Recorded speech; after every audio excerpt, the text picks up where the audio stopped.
Somewhere over the rainbow, way up high. Hey! Salut! Allez, Antenzo Voyage, épisode 5. Voilà, c'est la fin, c'est le dernier épisode de mes aventures sud-américaines. Donc je termine par la Colombie, vous vous souvenez dans l'épisode précédent, j'étais au nord sur la côte Caraïbe. Eh bien j'ai pris un bus de nuit pour rejoindre ensuite la ville de Medellín. À Medellín, j'ai visité le zoo qui accueille surtout des animaux de la faune sauvage victimes de trafic pour essayer de les réintroduire si c'est possible, et qui fait surtout un beau travail pédagogique pour sensibiliser les Colombiens à la richesse et à la diversité de leur nature. J'ai aussi visité le musée des sciences Parque Explora, qui est un endroit immense, j'y ai passé la journée. On peut s'amuser sur des ateliers et des activités pour comprendre les mécanismes physiques, la chimie, il y a des dinosaures, il y a un planétarium magnifique, un endroit vraiment de très grande qualité. Dans les environs de Medellín, j'ai pu découvrir de mes yeux une curiosité naturelle dont j'avais appris l'existence sur le livre Terre secrète de Patrick Beau, de la chaîne Axolot. Donc c'est le Peñón de Guatapé. C'est un spectaculaire monolithe qui s'élève à 220 mètres au-dessus de la plaine. La masse de ce géant gris est estimée à 10 millions de tonnes. Il faut gravir 600 marches pour atteindre son sommet, d'où l'on profite d'une vue exceptionnelle sur les paysages alentours. Au sud de Medellín, j'ai apprécié le calme authentique du petit village de Jardín, tranquillement posé dans une vallée entourée de collines, de champs et de forêts. Et dans ce village, on peut visiter un endroit étonnant, c'est la réserve privée Gallitos de Roca. En fait, tous les après-midi, une petite dame nous ouvre l'accès à son jardin, contre paiement bien sûr, pour qu'on aille voir au fond de sa propriété les mâles coqs de roche qui viennent se défier. Alors le coq de roche, c'est pas un oiseau de la famille des coqs et des poules, c'est un passereau, au même titre que les geais ou les pies par exemple. Et donc tous les soirs, les mâles viennent ici se toiser, s'affronter, se défier, chanter aussi.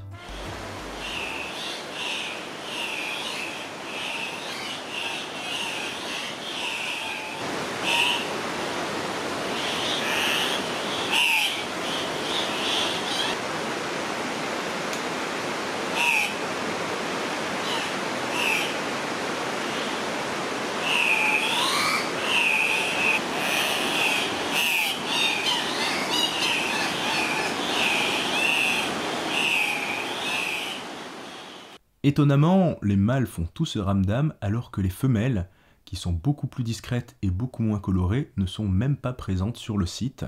Dans tous les cas, pour tout passionné d'animaux, voir cet oiseau emblématique aussi facilement dans une telle explosion de couleurs et de sons est un véritable cadeau de la nature. Oui, l'exorciste ? Je crois que je suis en train de devenir un Horcrux de Patrick Beau, c'est possible ou pas ? De Jardín, j'ai pris un nouveau bus de nuit. Oui, regardez les vidéos du voyage depuis le début et comptez combien j'ai pris de bus de nuit, ça fait pas mal. Et je suis arrivé à Bogota, la capitale de la Colombie, qui n'est pas spécialement une destination pour les amoureux de nature, mais là j'avais contacté Colombie Célestine, une agence de voyage spécialisée dans les circuits dédiés à l'observation de la faune, et avec eux je suis parti pendant une semaine à la découverte des Llanos. Alors si vous regardez bien une carte de la Colombie, vous remarquerez que toutes les villes principales se situent dans la diagonale supérieure. La diagonale inférieure, c'est une région très peu peuplée, où on retrouve la partie amazonienne, et donc les Llanos, qui sont des grandes plaines humides, des marécages, des étangs, des lacs, à cheval sur la Colombie et le Venezuela. C'est encore une région très peu peuplée, très rurale, et l'agriculture extensive laisse la place à la faune locale pour subsister. Justement, le premier matin, j'ai partagé le quotidien des éleveurs de buffles de la finca Iguaçu, proche de Puerto Gaitán. Donc à 6h du matin, c'est la traite des femelles, et ensuite on laisse tout ce petit monde aller profiter des grands pâturages pour la journée. Et c'est bien ces vertes prairies qui servent aussi de territoire aux animaux sauvages, notamment si on regarde au ras du sol, squattant les terriers des lapins, on peut apercevoir les magnifiques chouettes des terriers avec leurs grands yeux expressifs, qui sont des chouettes diurnes qu'on retrouve dans toutes les prairies d'Amérique latine et qui se nourrissent surtout d'insectes. Et si on est un peu patient, on peut arriver à voir sortir toute la famille.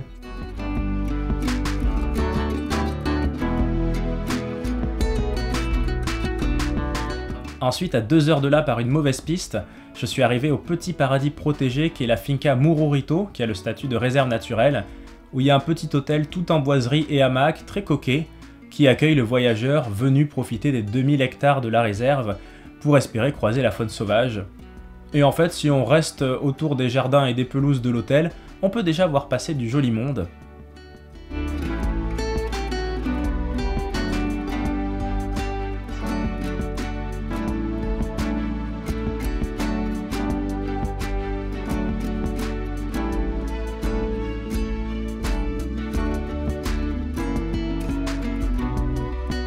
Et les stars de l'endroit s'appellent les caciques, ces oiseaux noirs qui ont deux particularités.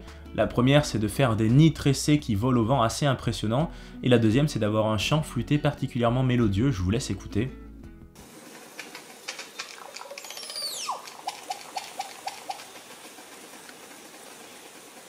La partie basse de la réserve consiste en une série de marais, d'étangs et de lacs plus ou moins étendus, tous plutôt peu profonds, et là les oiseaux s'en donnent à cœur joie.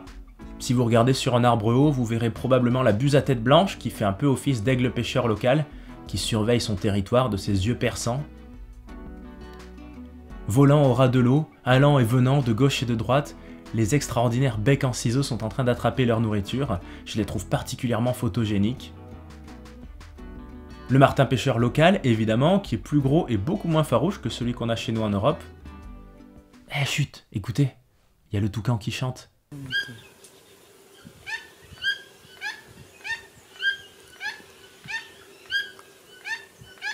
Regardez discrètement sur le côté, il y a une chevêchette qui nous observe avec attention parce qu'on est sur son territoire.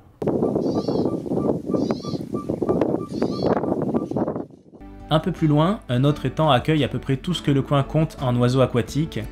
J'ai particulièrement apprécié d'observer dans leur environnement naturel les magnifiques ibis rouges et les spatules roses, deux espèces d'oiseaux qui, comme le flamand, tirent leur couleur de leur alimentation. Bon, mais tout le monde n'est peut-être pas fan d'oiseaux non plus. Dans ce cas-là, est-ce que cette rencontre impromptue en bord de chemin avec ce magnifique serpent vous émerveille autant que moi? Sinon, direction la partie haute de la réserve, les grandes prairies que l'on arpente jumelles à la main, au petit matin ou à la tombée du jour pour éviter les fortes chaleurs, et toujours sous le regard interrogateur des vavaches. On voit surtout ici les cerfs de Virginie qui sont justement très intéressés par les mangeoires destinés aux vavaches, et qui n'hésitent pas à taper allègrement dedans avec délectation, à moins qu'il ne préfère les herbes tendres du bord du lac. Un poète celui-ci sans doute.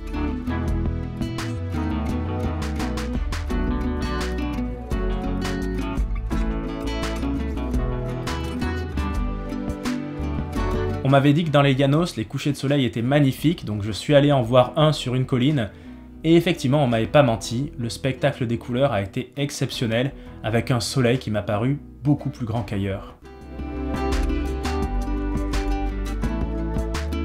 Catégorie trop mignon, je pense que ce petit renardeau timide gagne haut la main la compétition, mais moi celui que je voulais surtout voir, qui est un des emblèmes de la réserve de Mururito, c'est le tamanoir, le grand fourmilier, cet animal qui est célèbre pour avoir réveillé le capitaine Haddock dans le Temple du Soleil.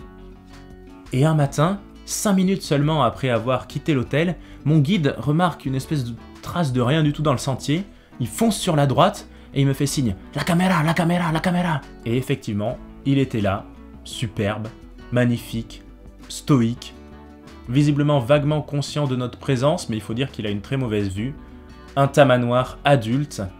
J'ai sous les yeux un représentant d'une lignée de mammifères très ancienne, propre à l'Amérique du Sud, et malheureusement d'une espèce vulnérable en voie d'extinction à cause de la dégradation de son territoire. Il est resté une bonne minute avec nous avant de repartir, sûrement en quête de fourmilières ou de termitières qui font son alimentation. C'était donc une rencontre magnifique, presque inespérée pour finir ce séjour dans les Llanos. Vous l'aurez compris, c'est encore une vaste région très peu visitée, mais le potentiel écotouristique est énorme.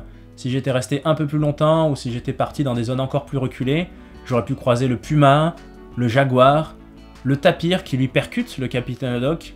Il y a aussi les loutres géantes, les singes hurleurs, les tatous.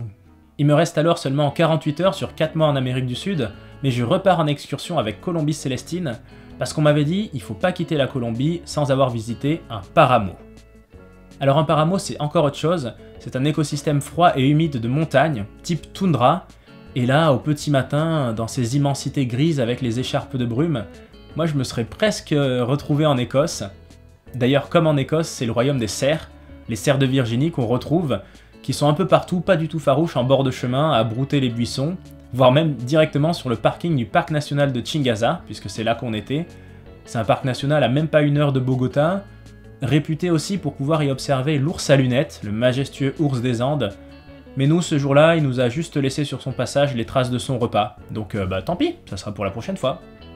Le 25 février 2020, alors qu'il me reste moins de 12 heures sur le sol colombien, je repars avec Juan de Colombie-Célestine visiter ce coup-ci la réserve privée de Chicaque, c'est une forêt tropicale de montagne aménagée pour la promenade et pour l'observation des oiseaux. Donc je vous laisse voir la diversité des petits joyaux de la nature qu'on a croisés sur notre chemin ce matin-là.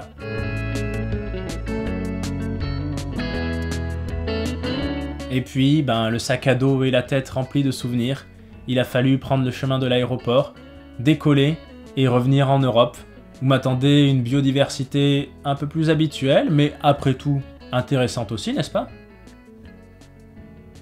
4 mois de voyage, hein.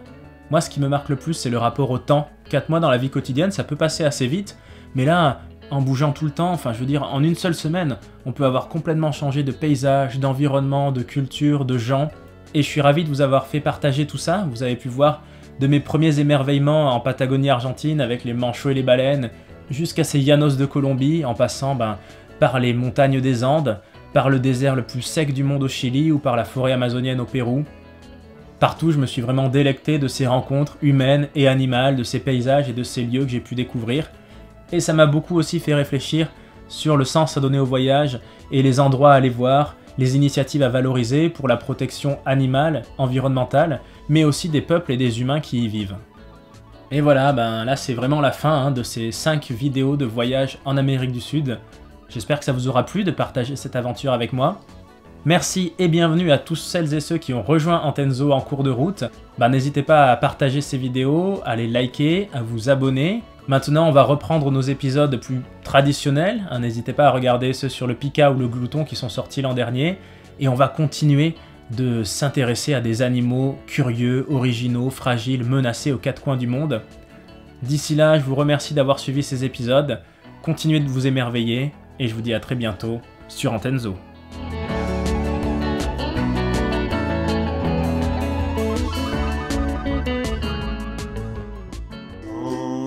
Way over the rainbow, way up high.